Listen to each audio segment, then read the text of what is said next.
अवां ॾिसी रहिया आहियो KTV वर्ल्ड ऑफ न्यूज़ यानी ख़बरुनि जी दुनिया।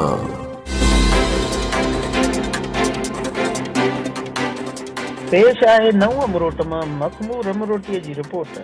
नऊ अमरोट में इरशाद अहमद दल, Javed Ahmed Dal, advocate high court Karachi Irfan Ahmed Dal ऐं संदसि भाइरनि पारां दल बिरादरीअ जे मान में मच कचहरीअ जो प्रोग्राम शकारपुर अमरोट शरीफ़ में मुनक़िद कयो वियो, जंहिंमें सरदारज़ादा नसरुल्लाह खान दल ऐं रुशदुल्लाह शाह अमरोटीअ जन जी ख़ुशूसी शिरकत ऐं सॼी सिंध मां मुख़्तलिफ़ शहरनि खां दल बिरादरीअ जे माण्हुनि शिरकत कई, जिन में अला रखियो दल मीरपुर ख़ासि, रोशन दल खैरपुर मीरस, वॾेरो नूर मोहम्मद दल बान सईदाबाद, वॾेरो गुलाम कादिर दल मोरो, महरम दल मोरो, रईस एजाज दल ककड़, हिदायतुल्लाह दल हैदराबाद, सजाद दल हैदराबाद, रफ़ीक दल मीरपुर ख़ासि, अर्ज़ मोहम्मद दल मीरपुर ख़ासि, यूनुस दल मोरो, नईम दल दादू, जुल्फी दल बदीन, गुलाम रसूल दल टंडो बागो, रसूल बख्श दल सिजावल, कमलदीन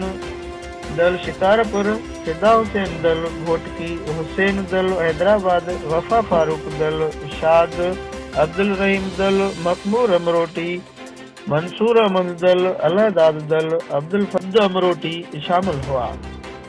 प्रोग्राम जी शुरूआत तिलावत कलाम पाक सां थी। तिलावत जी सआदत हाजी सईद अहमद दल हासिल कई। प्रोग्राम में शेरो शाइरीअ जी निश्त पिणु थी। शाइरनि में अब्द अमरोटी, वफा फारूक दल, अब्दुल करीम दल, मखमूर अमरोटी महफ़िल खे जुमाए छॾियो।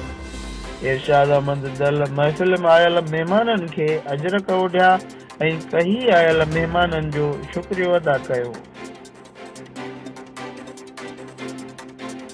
ख़बरुनि जी दुनिया।